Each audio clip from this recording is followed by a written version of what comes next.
since 2004. So I'm not going to say that this is my 22nd annual Economic Outlook Luncheon, but I have been here for a lot of them. And some of you may remember when this was breakfast, right? 7 o'clock in the morning. So I'm glad that we have changed that routine a little bit and that we get to do it at lunch.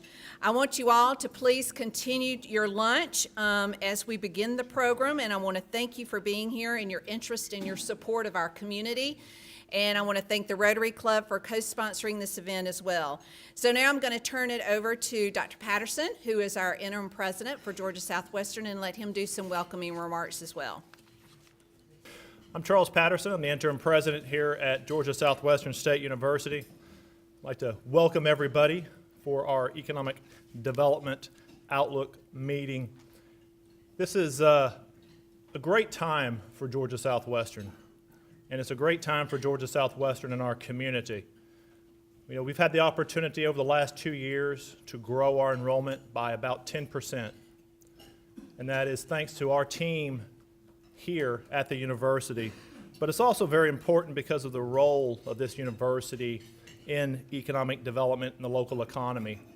Last year, the university had an economic impact of $80.4 million in the surrounding community, and as we grow, and we will continue to grow, we look for that impact to continue to increase. As I look around the room, I see a lot of people that I serve on numerous committees with, all targeted towards increasing our economic impact, both of the university, but also of our small businesses and our industries. So I thank you very, very much for your contributions in that area. I'd like to transition now to someone who I work with very closely, and that is Miss Angela Smith, the Executive Assistant to the President, to introduce our speaker today. Angela? Thank you, Dr. Patterson. Some of you may be wondering why the heck Angela Smith, the Executive Assistant to the President, is introducing our speaker today. Well, I have known Taifa for a very, very long time, so it is my honor to introduce her today. Taifa is the Executive Director of the Georgia Budget and Policy Institute in Atlanta. She brings more than 20 years of experience in strategic communications, public policy research, and data analysis in the public, nonprofit, and private sectors. I had the pleasure of working with her during the time we both worked with Family Connection.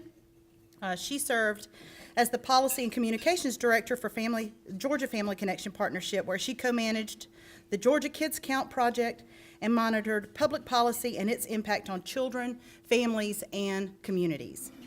Taifa holds a bachelor's in politics with economics from Mount Holyoke College and a master's in public management and policy with a concentration in economic development and financial management from the Hines School of Public Policy and Management at Carnegie Mellon University. Please help me welcome my friend and colleague, Mrs. Taifa S. Butler. Good afternoon. Oh, you all are still working on the catfish. I understand. That was very good. I am pleased to be here with you all this afternoon, and I've asked Angela to wink at me when I'm 20 minutes in, because I'll have a tendency to get really excited about this topic and just speaking about the work that we do. And my journey started just a few years ago when I was 16 years old. And I had an opportunity to serve as managing director of the city of Philadelphia for a day. And what I learned as in my day-long experience following James White was extraordinary for me as a young person, as a teenager, trying to figure out what I wanted to do with my life. And going from meeting to meeting to meeting to meeting, which apparently was a foreshadowing of adult life and what work looks like, I learned that he was the second ranking official in the city, managed more than 11,000 employees, and I just got excited about the work of being a public servant. And when I said to him, Mr. White, I said, I one day want to be a public official and maybe even run for office one day. He said these words that have kept with me to now. And that was, Taifa, the job of a public servant, whether you're an elected or an appointed official, is not about having your name in lights. It's about solving public problems. And so I stand before you today as Executive Director of the Georgia Budget and Policy Institute as a problem solver. We are working every day with a team in Atlanta to build a more inclusive economy for every Georgian in the state, so that if we do desire to have those 21st century schools, how can we make sure our students have access to the best schools? How can we make sure people have a decent job that pays decent wages so that they can build a secure future for their families? And how can we make sure that people can see a doctor when they're sick? Those are core pillars of economic opportunity. And so I'm glad to be able to do that work every day, and it excites me and gives me a lot of passion. And so when I think about this other part of our work, is this American dream. You know, I think post-November, a lot of people wondering, does the dream still exist? Does it exist for everybody in the state, in the nation? Does it exist only for those depending on where you live? And so I would offer, how do we make sure that people who work hard, who have a dream, that they can reach it and attain it? And so in preparing for this talk and many of the talks that I've done over the years, I found this language, and I thought it was really interesting because it ties so much into what we do every day in Georgia. But I want to play a little interactive game with you today. Does anybody know where this language comes from?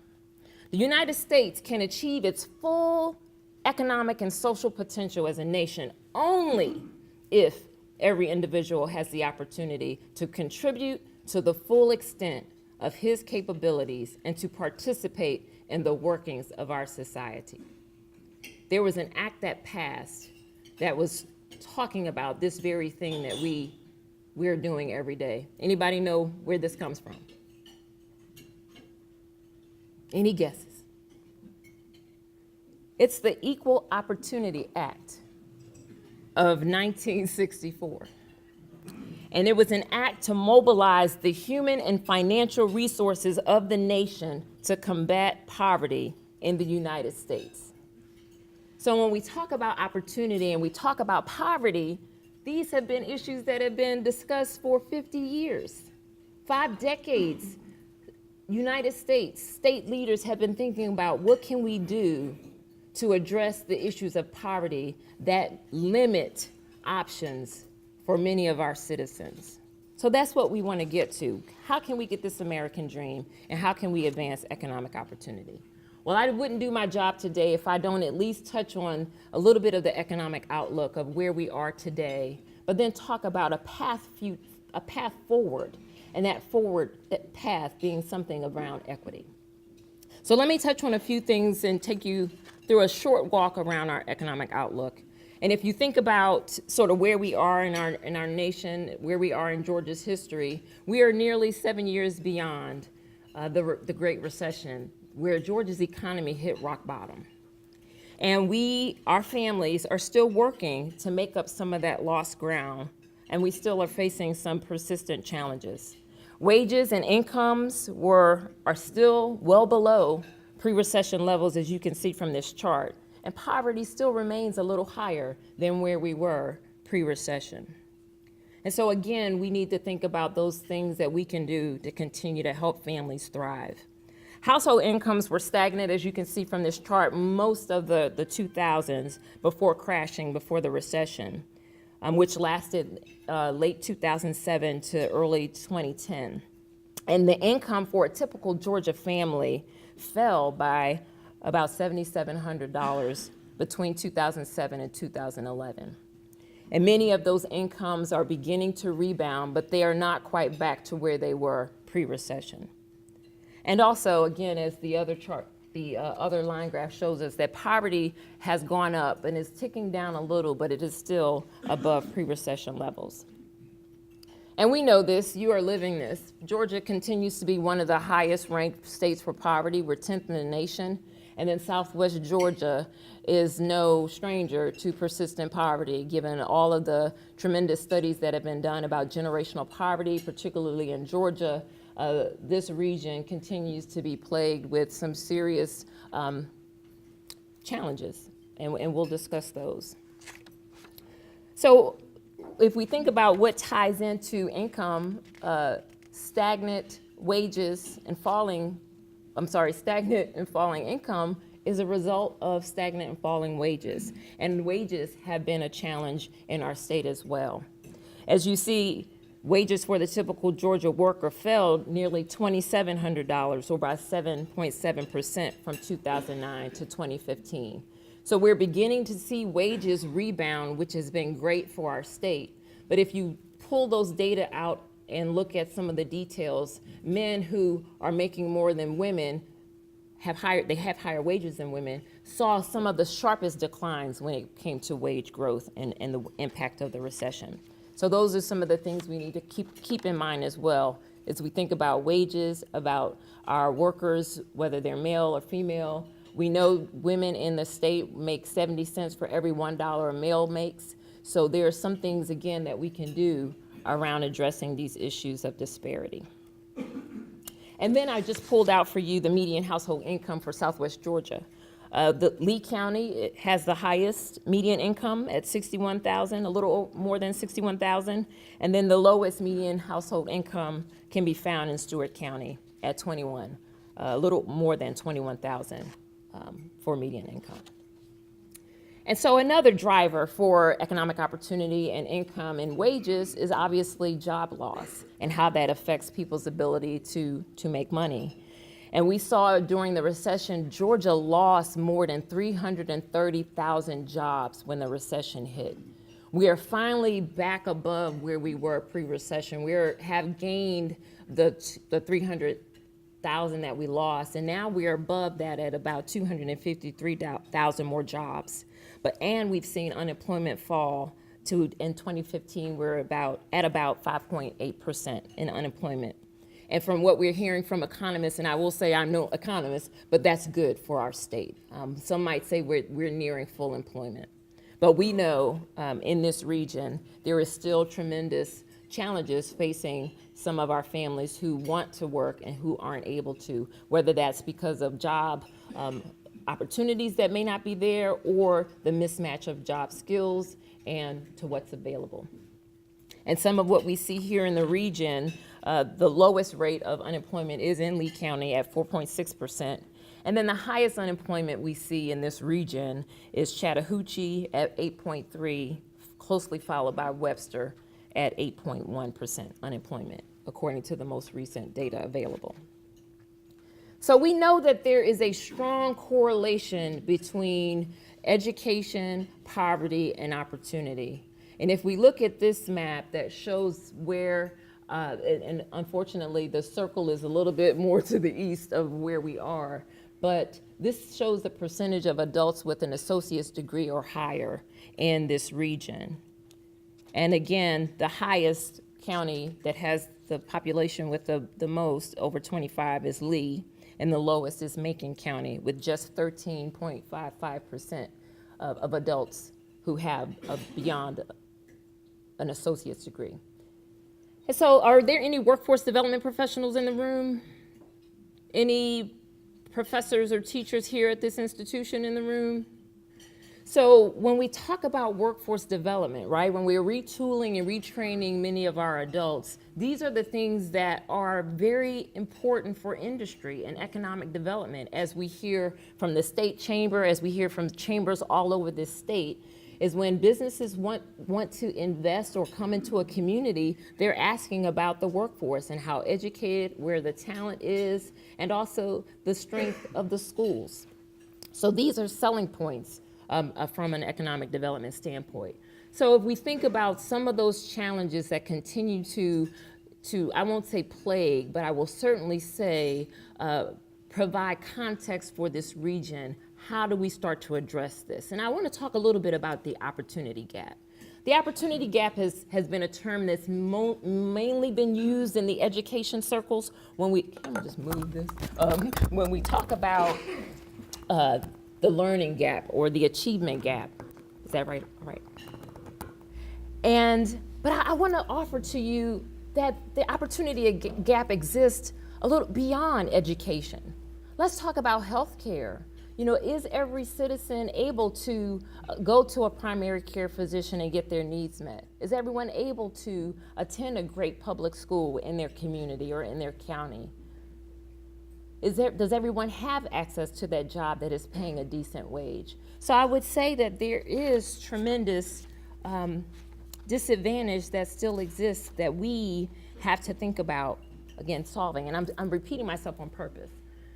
So let's think about opportunity. One of the things we know to be true is that this nation's demographics are changing. And some might say to you, that's a cause for concern, lots of anxiety around this diversification of the workforce, but there's also value, and let's just remember that. But the fact of the matter is we're getting more diverse, and women make up more of the workforce than they ever have in our nation's history. Same is true for the state of Georgia.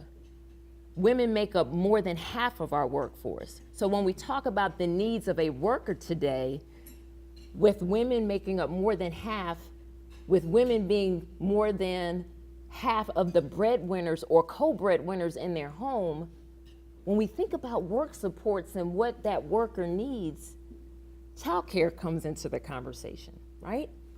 Because in order for that woman, the wife or mother to work, we've got to make sure that the children are in a safe place. When we think about adults going back to work to get retooled and retrained, childcare is still an issue for those adults. So those are sort of the conversation changes when we think about the diversity of our workforce. And the fact that, again, we are facing a skills gap in our nation, as we are here in Georgia. More of the middle skilled jobs are going unfilled. Those middle skilled jobs are those jobs that require not necessarily a full 4-year degree, but they do require skills and credentials that are beyond high school. So how do we ensure those middle skilled jobs get filled in this region, in our state? And the Complete College Georgia effort has now attempted to address this by setting a goal of graduating 250,000 more Georgians by 2025 to meet this skills gap. We've projected in Georgia that by 2025, more than 60% of our workforce will need some additional training and skills. So how do we get there when we look at that map a few minutes ago that had some of our counties didn't even have 20% of our adults with an associate's degree or beyond? So there are things that we need to do to ensure our workforce is ready for the jobs of tomorrow. And this other thing that sort of gets in the way of opportunity is this broader conversation about economic mobility. Atlanta has been touted in ways that we wouldn't want in our nation when it comes to income inequality and economic mobility. Atlanta has been on the top of the list for the largest cities for income inequality, which means it's the largest gap between the have and the have-nots, if you will. Atlanta has also topped the list in terms of the worst city for economic mobility, where only 4% of the children who are born in the lowest income bracket will ever make it to the top income bracket. And you can see the colors around the nation. Well, the professors out of Harvard, Chetty and Hendren, has done an analysis of every county in the nation. And for Sumter County, Sumter is also considered one of the worst places for income mobility for children. So if a child is born in Sumter County, they're more likely to earn less income over their lifetime by the age of 26 than many of the surrounding counties.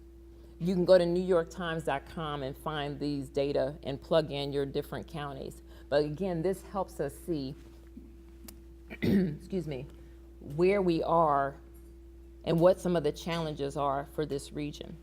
And so what this slide shows us, and the language here was one of the best and worst places to grow up, and how does your area compare? So it says if a child in a poor family in Sumter is in Sumter instead of an average place, he or she would make $3,860 less by the age of 26.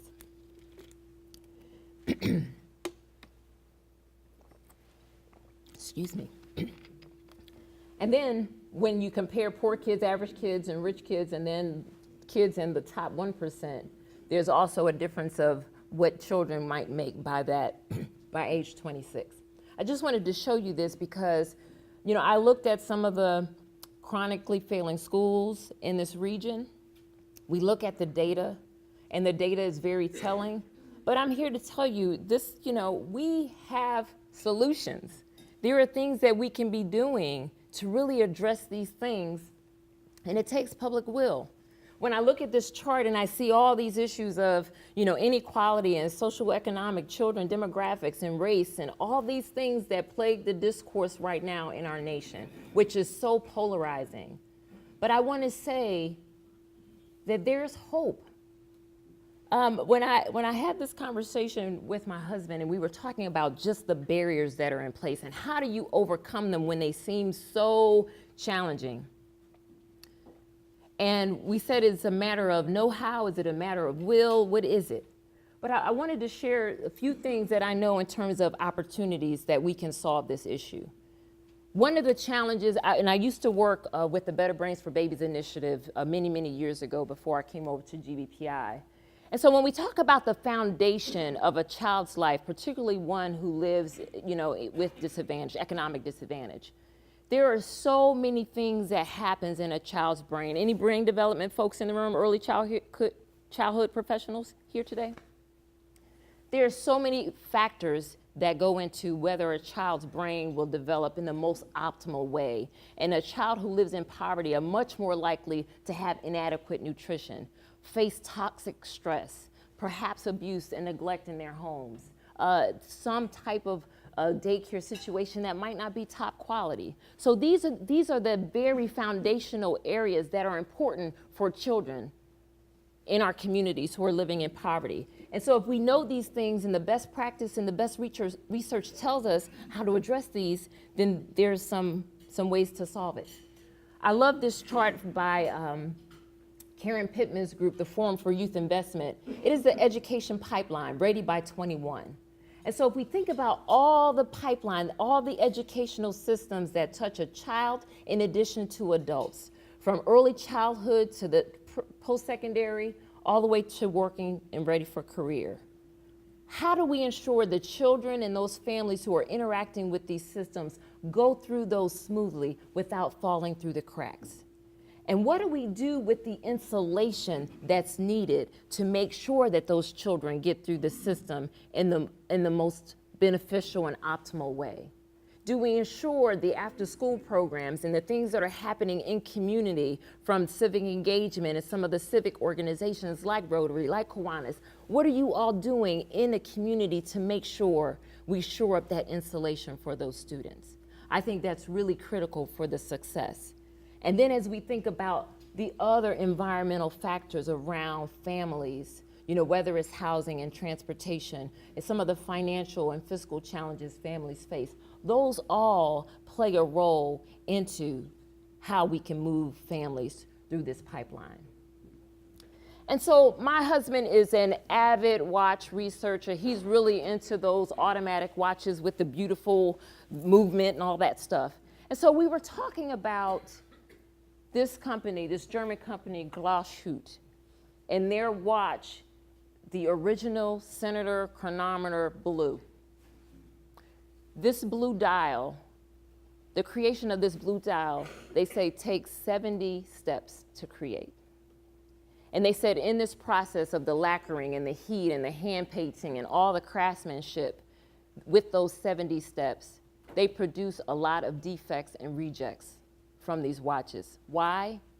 Because they don't know until the 70th step whether or not something went wrong in the process. That's a lot of time, a lot of wasted resources, and a lot of wasted money, is it not? See where I'm going with this.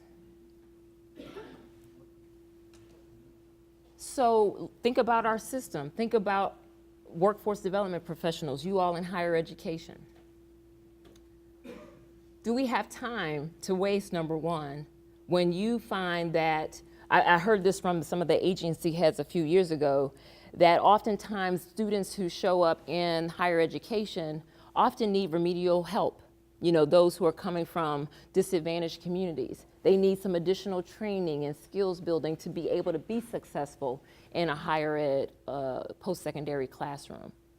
So when I heard a reading scientist say to me when I worked with the grade level reading campaign a few years ago, when you think about the birth to 5 age time, that foundational period where it's so critical during brain development, she coined it like this: we have 2,000 days to get it right. Those first 2,000 days of a child's life where their brains are developing in the most optimal way, we have 2,000 days to build that right foundation.